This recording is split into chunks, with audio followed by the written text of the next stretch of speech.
Voy a agregar algunas discusiones sobre eh, resistencia, carga eléctrica, corriente, haciendo un puente con las cuestiones físicas. Vimos algo de resistencia, pero la pregunta es, ¿por qué las cargas no se aceleran estando en medio de un campo eléctrico?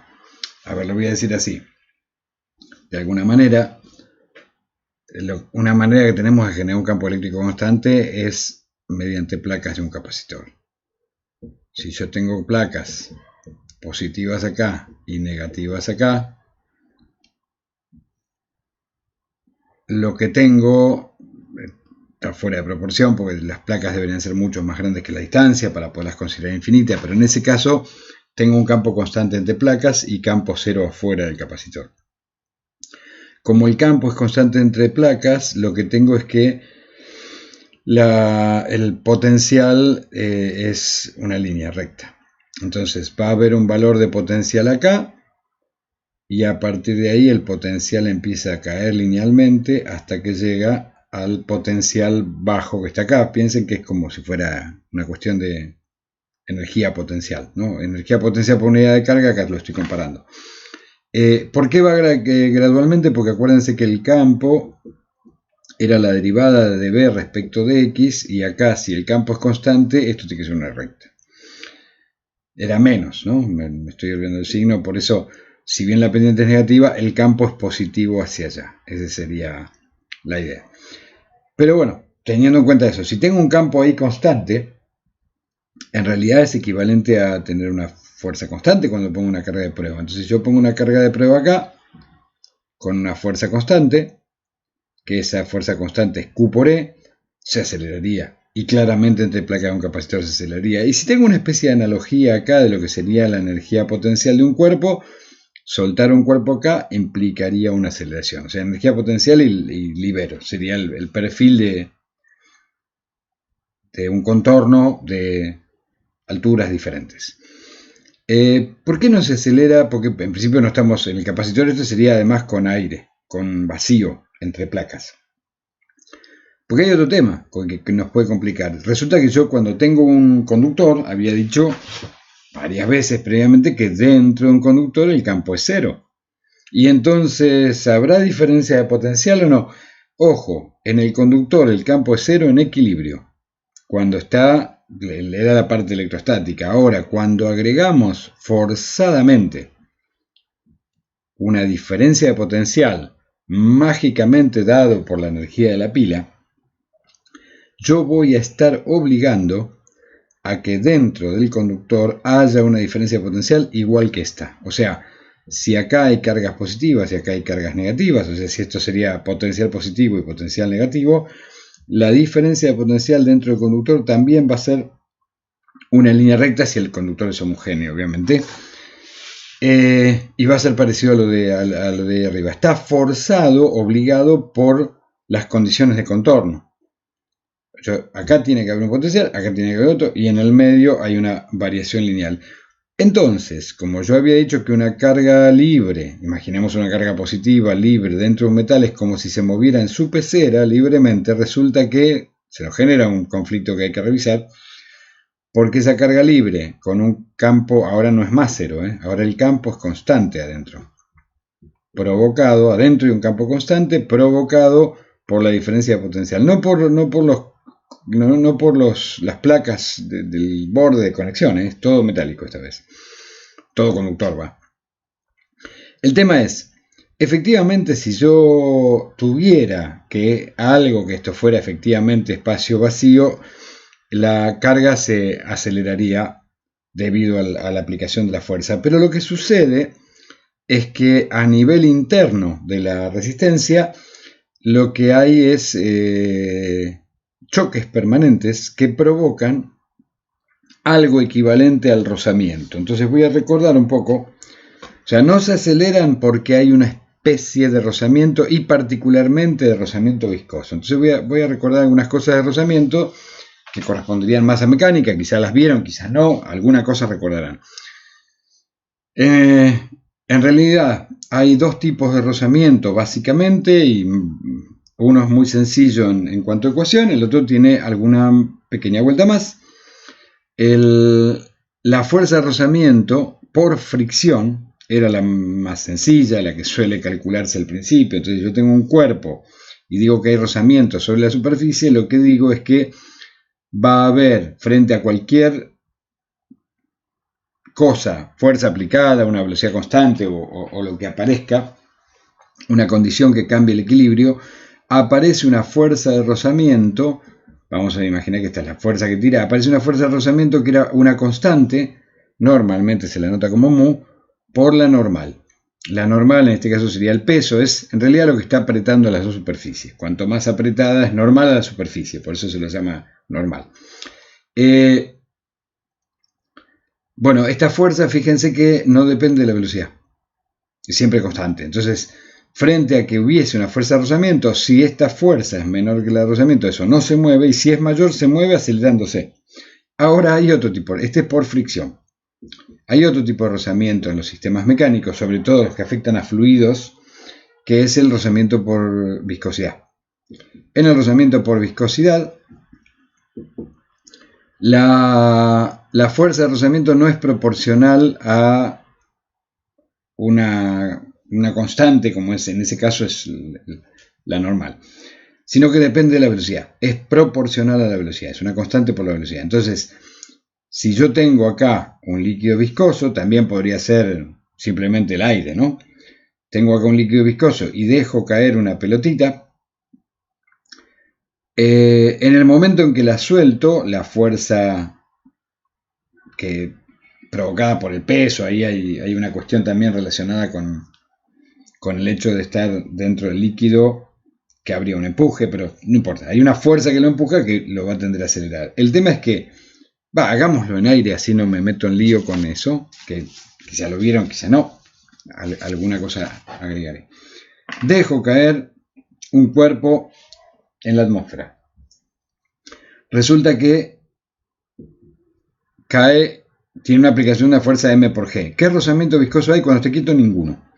Porque resulta que la fuerza de rozamiento que va a aparecer, la fuerza de rozamiento va a ser una constante, que la voy a llamar K sub B de viscoso, que la voy a multiplicar por la velocidad. Esta B es de velocidad, esta B es de viscoso. Esa fuerza de rozamiento es la fuerza de rozamiento viscoso. Entonces, cuando la velocidad es 0 al principio, no hay fuerza de rozamiento. Entonces, esto empieza a acelerarse. ¿Con qué aceleración? A igual a G. Después de un ratito, debido a que se aceleró, acá sigo aplicando M por G, fuerza, pero resulta que ahora la velocidad ya no es 0. Y como la velocidad es 0, la fuerza de rozamiento ya no es 0. Ahí la había anotado, pero no había ninguna, ¿no? Y entonces la fuerza neta que tiende a acelerar el cuerpo disminuyó. Y entonces la aceleración ahora es menor que G. Hasta que llega un momento, porque todavía hay aceleración, así que sigue creciendo. Si sigue creciendo, la fuerza de rozamiento sigue creciendo. Cuando se igualan, a partir de ese momento cae con B igual constante. Curiosamente, esto sucede relativamente rápido. A ver, lo voy a decir así. Si alguien se tira de un avión, no cae con aceleración constante, excepto en el breve instante inicial. Enseguida, por fuerza de rozamiento, alcanza una velocidad constante y con esa velocidad constante es con la que se destruye al caer. Igual no es nada divertido. El tema es que sí depende esta constante de viscosidad, depende de la superficie que se enfrente. Entonces, si yo tengo un paracaídas o estoy enrolladito tipo pelotita, eso cambia la K, pero no, y cambia por lo tanto la velocidad límite. Fíjense, si uno quisiera calcular ahí la velocidad límite, ¿cómo la obtendría? O sea, ¿cuál es la velocidad límite? Y bueno, va a ser aquella velocidad, supongamos que conozco KB. La velocidad límite va a ser aquella velocidad que haga que KB por esa velocidad dé igual a M por G, en este caso. Entonces voy a tener KB por B igual a M por G, con lo cual puedo saber que la B límite, o sea, la última que se va a alcanzar, la que se va a mantener constante a partir de ahí, es M por G sobre la constante viscosa. ¿Por qué hice todo esto acá? Porque en realidad lo que sucede acá adentro es exactamente semejante a lo de la viscosidad.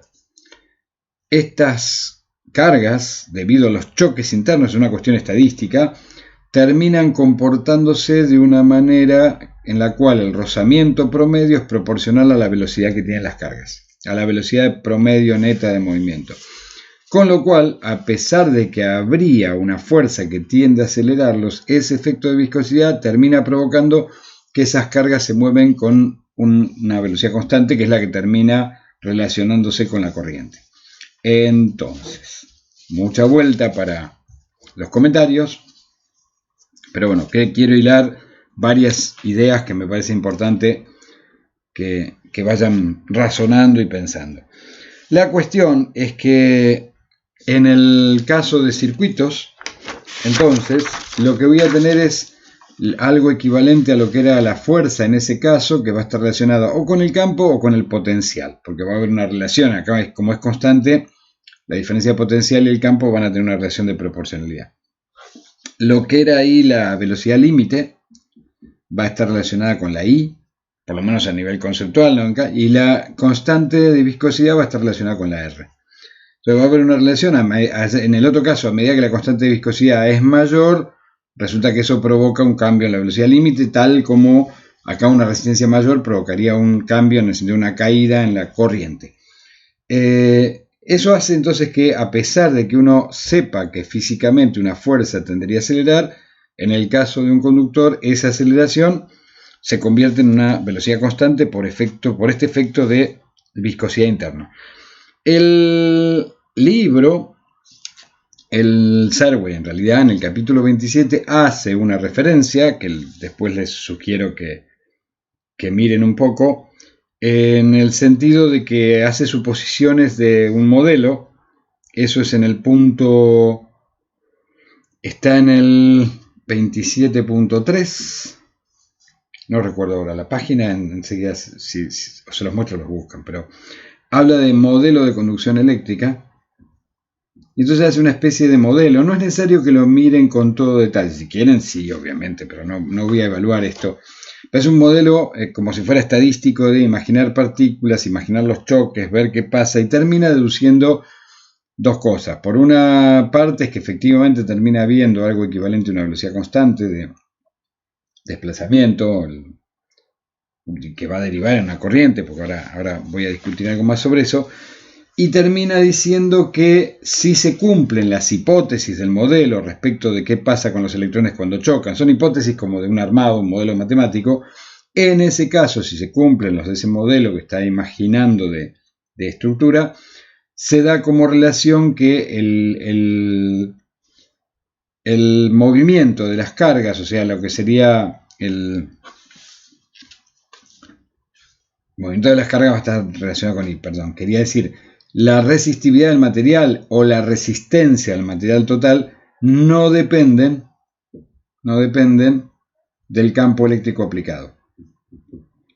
Digo, la resistividad del material van a ser cuestiones casi físicas, geométricas del material y de su resistividad intrínseca, pero no depende, o sea, le aplico más tensión y sigue teniendo la misma resistencia, le aplico más tensión, más potencial, más campo eléctrico en este caso, pues son relacionados. Cuando lo dije, más de una vez mezclé el término, pero creo que se entiende.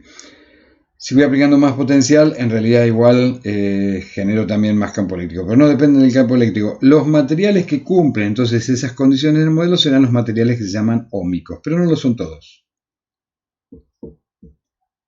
Las resistencias que me venden cumplen estas hipótesis dentro de cierto rango y será ahí donde vale la ley de Ohm. El libro dice también, el Serway, que la ley de Ohm no es R igual a B sobre I, sino que es B igual a I por R, pero es una discusión que me parece un poco... Pasa que lo que dice es que esta es la definición de resistencia, mientras que acá lo que se está diciendo es que B es proporcional a I y que la constante de proporcionalidad es R. Pero bueno, creo que no es algo que me preocupe llamar a esta la ley de Ohm o esta la ley de Ohm a nivel... Pero bueno, se los cuento porque si alguien lo mira por ahí va a ver que hace una aclaración al respecto. Hay un par de cuestiones sobre esto. Una es que yo hablaba de velocidad, esto en otro de los videos estoy comentando la diferencia entre que en realidad la corriente no es exactamente una velocidad de cargas, sino que es la cantidad de cargas que pasan por segundo, y eso requiere por lo menos pensarlo como algo que no siempre es equivalente. Pero hay otro tema. Uno a veces se imagina que cuando tengo una corriente importante, hay una velocidad de carga importante. Y entonces está interesante un ejemplo que pone el Serway, el ejemplo 27.1, ejemplo, que tampoco va a ser necesario que lo calculen todo, pero mírenlo por lo instructivo que es esto. Él imagina un cable cuyo radio es de 1 milímetro aproximadamente, o sea, 2 milímetros de diámetro. Cable conductor, y lo que, dando el resto de los parámetros, imagina que está circulando por ahí una corriente de 10 amperes y dice, en base a otras cosas que discutió previamente, calcular lo que llama la velocidad de arrastre o de desplazamiento, le pone VD ahí. Y resulta que cuando hace los cálculos, o sea, una corriente de 10 amperes es una corriente razonablemente importante. No es de las terribles, pero para, digamos, un consumo hogareño está ya al límite de lo que suele soportar una zapatilla típica, por ejemplo. 10 amperes es una buena corriente, no es terrible, pero es una buena corriente. ¿Y a qué velocidad van las cargas cuando hay una corriente de 10 amperes en ese cable? Porque va a depender del cable, ojo. Y la cuestión ahí es que cuando hace el cálculo le da que cada una de las cargas se está moviendo con una velocidad de 2,23 por 10 a la menos 4 metros por segundo. O sea, lo paso a milímetros, 0,223 milímetros por segundo. O sea que cada segundo se mueve 0, o sea, cada carga se está moviendo nada. Y a uno eso a veces le molesta. Pero hay un tema. Imaginemos que yo estoy pensando en una especie de ejército. Personas. Soldados, porque los voy a imaginar marchando todos iguales. Y los tengo organizados en 100%. Una especie de estructura así que están marchando. Todos marchan para allá. Y tengo otro ejército también de 10.000 personas, pero están en fila india. Están las 10.000 así. Y ahora, yo quiero que ambos ejércitos avancen a un ritmo de 100 por segundo. O sea, el ritmo en el que se mueven. Estoy mirando esto desde Google Earth y yo quiero que cuando van para allá avancen a 10 por segundo. Resulta que a 100 por segundo, perdón. Resulta que estos con que den un paso por segundo están avanzando 100 por segundo. Mientras que si están así esas mismas 10.000 personas, para avanzar 100 por segundo tienen que ir 100 veces más rápido que esto. O sea, la idea es, cuando uno se imagina los 10 amperes como velocidad, lo está imaginando como que las cargas estuvieran en fila india y vienen en bloque, o sea, 2 milímetros. Para las cargas es terrible la cantidad de cargas simultáneas que están pasando. Eso hace que en realidad el movimiento de verdad de cargas dentro del cable sea muy bajo. Esto es asombrosamente chico. O sea, fíjense, en cada segundo, con una corriente de 10 amperes, cada carga está avanzando en promedio, porque esto es un choque permanente, 0,2 milímetros por cada segundo. O sea, es para que tengan una idea, me parecía muy instructivo. De cualquier manera, no importa, después nos vamos a fijar en los 10 amperes y trabajaremos con eso. Hay otra cosa interesante que está mencionada en el texto y que no hemos visto, relacionada con la variación de temperatura. Así que el orden por ahí es raro, en que lo hace raro respecto de... Porque primero habla de los códigos de colores, yo en un ratito voy a hablar de eso, y después habla de la resistividad y los coeficientes de temperatura, que una cosa es como muy práctica y la otra es como bastante más... tiene implicaciones prácticas sin duda, pero están más relacionadas con cosas teóricas. Voy a hablar primero de esto de la temperatura para estar relacionando con algo más físico. El tema es entonces, hay algunos materiales que se llamarían óhmicos que cumplen esas condiciones del modelo básico. Para nosotros no nos importa el detalle ahora, son las que compro como resistencias y tengo que saber que hay algunas que no lo cumplen. Esas resistencias de tipo óhmico tienen un valor de resistencia que no depende del campo, pero en parte eso es un poquito tramposo porque sí pueden depender de la temperatura. ¿A qué me refiero? Hay un drama con eso, que es en las hipótesis hechas para el modelo óhmico, los choques deberían darse con la estructura atómica, o sea, con los átomos o moléculas que están quietos. Uno se imagina ahí una serie de partículas y se hace el cálculo estadístico de cómo están chocando y eso generaría el efecto de viscosidad resistiva. Ahora hay un tema con eso. Resulta que si esos mismos choques generan vibración de átomos. Y esa vibración equivale a energía interna y es lo que uno llamaría temperatura del cuerpo, se empieza a calentar el cuerpo. Pero esa vibración hace que los choques sean más probables. Entonces, una de las hipótesis del modelo óhmico es que la probabilidad de choque no dependa de eso, con lo cual, en cualquier modelo óhmico, si la temperatura empieza a aumentar, aumenta la probabilidad de choque de las partículas que están atravesando, y entonces hay una dependencia de R con la temperatura. Pero uno hace una especie de truco, se imagina que hay una R que no depende de la temperatura y después le agrega una dependencia de temperatura con un cálculo parecido al de cómo varía la dilatación de cuerpos con temperatura. O sea, es una aproximación, pero es una aproximación razonable. Si vieron algo de serie de Taylor, esto sería como aproximar con el primer término de la serie de Taylor, o con los dos primeros, el constante más el otro. De cómo varía la resistencia con la temperatura, en general se lo aproxima a lo siguiente. La R, la resistencia que va a tener un elemento que compro, o una mina de lápiz que pongo a medir, va a ser un valor de R0, que es lo que mido a una temperatura, por ejemplo ambiente, 20 grados, supongamos, por 1 más alfa por delta T. Delta T de temperatura. No le puse la T chiquita. Normalmente la T mayúscula se hace para Kelvin, igual los deltas son iguales de Kelvin y de grados centígrados. Y este alfa es el coeficiente, sería como el porcentaje, que cuánto varía por cada grado de temperatura. Entonces el coeficiente térmico va a ser un valor normalmente del orden de, son valores chicos, de 10 a la menos 3.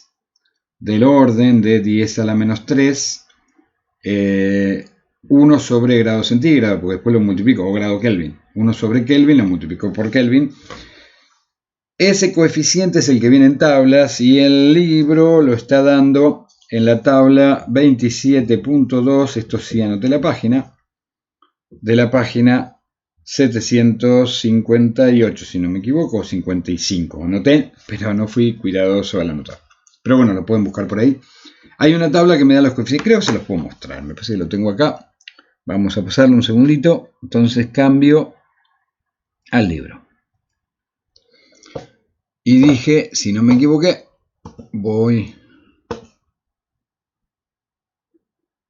vamos a buscar.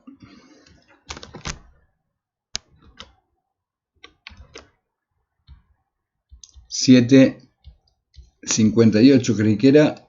Ahí estamos, sí. 7.58, esa tabla. Entonces dice, por ejemplo, que el material, la plata, tiene una resistividad de 1,59 por 10 a la menos 8. La resistividad debería ser afectada por el largo del trozo de material y por el área, y a partir de ahí saco la relación. Cuanto más grande el área, es más chica la resistencia, cuanto más largo, entonces la resistencia es ρ por la longitud sobre el área. Pero al lado está el coeficiente de temperatura, que es ese alfa 3,8 por 10 a la menos 3. Fíjense, todos alrededor de unos 4 más o menos, aproximadamente, entre 3 y 5. La plata tiene 3,8 por 10 a la menos 3. Quiere decir que cada grado de centígrado, la resistencia que calculé se modifica en 4 milésimos. O sea que si se modifica 10 grados estoy en 4 centésimos. Quiere decir que los valores de resistencia tengo que tener cuidado porque van a ir cambiando a medida que cambia la temperatura. Y lamentablemente en cuanto la empiezo a usar, si circula corriente, la temperatura cambia. Así que hay que tener en cuenta. Eso también hace que una cuestión relacionada con la precisión, que enseguida la voy a comentar un poco más. Veamos. Vuelvo a... Tengo doble pantalla ahora y me pierdo para encontrar el mouse, pero bueno, ahí está. Cierro acá y vuelvo al pizarrón. Bueno, eso es la idea del coeficiente de temperatura y cómo varía. El libro tiene un poco más detalles, si quieren enterarse, lo leen, pero es importante eso, que sepan que varía con la temperatura. Y entonces ahí vienen un par de temas y un par de problemas prácticos. Por eso yo lo hubiera ordenado de este modo. Primero cuento esto y luego cuento... hay un tema. En esa tabla había alfas, no los llegué a mostrar. Había algunos coeficientes que tenían alfa negativo y son los de semiconductores. O sea, es raro porque tiene que ver con otro tipo de comportamiento, porque fíjense que lo normal, y sonó raro cuando se encontró material de ese tipo, lo normal sería esto de decir, bueno, si vibran más los átomos, los choques van a ser mayores. Entonces, ¿cómo es que puede disminuir el... ¿Cómo es que termina disminuyendo? Acá moví el pizarrón. Sí, bueno, ahí está. Tengo que fijarlo. Ahí está. En el editor que estoy usando.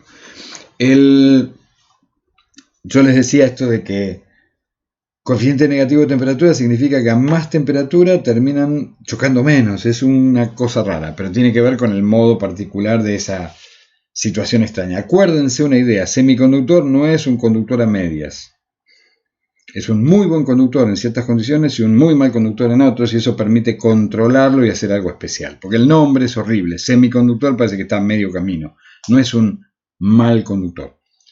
Es un muy buen conductor a veces y un muy mal conductor a veces, y ese a veces lo decido con otras cosas. Sí, algo van a discutir, sobre todo en otras materias. Veamos. Decía, ¿qué dos características van a ser muy importantes acá? Pero las voy a poner en un video aparte, porque si no los voy a matar con esta longitud. Ya vamos casi media hora. Pero las adelanto. Hay dos cuestiones con eso. Una cuestión es que hay una cuestión de precisión en las resistencias comerciales que compro. ¿A qué me refiero? Hay más de un motivo. Alguien me vende una resistencia y me dice que son de 100 ohm. Y yo tengo una primera pregunta ahora, la relación es ¿a qué temperatura? ¿A 20 grados? Capaz que sí, pero si yo la uso a 0 o la uso a 25 o la uso a 30, esto puede variar. Y puede variar, yo decía, una variación de 10 grados ya implica una variación del 1%. Entonces, y si la variación es de 20 grados, pero además de eso hay variaciones de otro tipo. A veces puede variar por envejecimiento, que se va humedeciendo parte del material, si fuera de carbón, por ejemplo. Por impurezas. Pero hay otro tema también de fabricación. Supongamos que alguien me está generando panes. Todos los panes tienen la misma masa, la misma cantidad de masa, porque eso está bien medido. Pero cuando los ponen en la panera, los ponen tratando de que tenga la misma longitud, pero no siempre les sale igual, y además mismo si hay una pequeña diferencia de homogeneidad al momento de amasar, aunque la cantidad de masa sea la misma, puede ser que se infle más de un lado. Entonces, las longitudes van a tener una variación. Si quisiera controlar mucho la longitud, tendría que hacer un proceso un poco más complicado y caro. Bueno, los procesos de fabricación de resistencia hacen que las que salen de una tanda que dice 100 ohm no son todas 100 ohm. Entonces hay una variación. Entre eso y la variación de temperatura y el envejecimiento, hay resistencias de mayor o menor precisión. Las típicas históricas más comunes eran las de 10%. 10% es que el fabricante me dice, yo no te aseguro, esto puede estar 10% menos, 10% más. Entonces va a estar entre, muy a ojo, 90 y 110. Ojo, 110 efectivamente es un 10% más, 90 no. Tendría que hacer la cuenta de dividir por 1,1. Que casi por ahí. Ahora enseguida lo hacemos en el otro video. Hay resistencia al 5%, hay resistencia al 1%.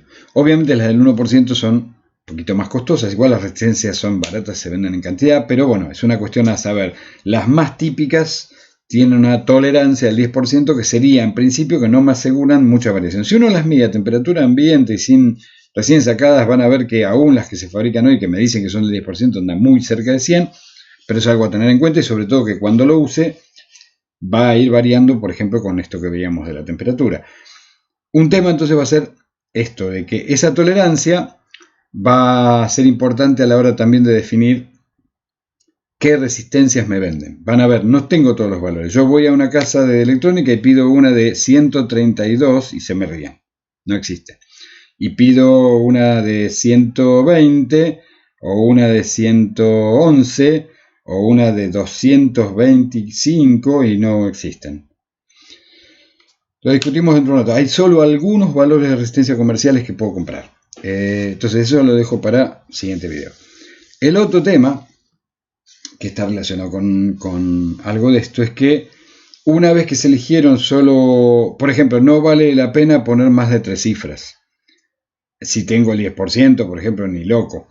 Si tengo el 5% podré poner más. De hecho, con 10% me alcanzaría con solo 2 cifras significativas. Con lo cual eso me permite definir que si voy a tener muy pocas cifras, hacer lo que se conoce como el código de colores, que el libro ahí de Serwell lo pone en la tabla 27.1, código de colores. Les contaré algo del código de colores, de cómo está implementado en el siguiente video. Lo otro que vamos a ver también después es la cuestión de potencia, y por ahí va a comentar algo. Es muy importante esto de la temperatura cuando uno piensa en lámparas. Pero si viene una lamparita, yo justamente necesito que varíe desde la temperatura ambiente hasta una temperatura suficientemente alta. Estoy hablando de lámparas como las de Edison, las de incandescentes.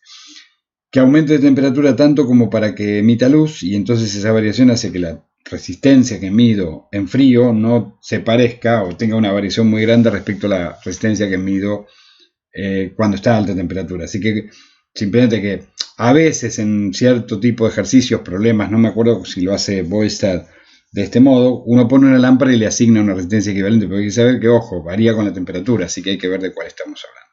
Bueno, seguimos en próximo video.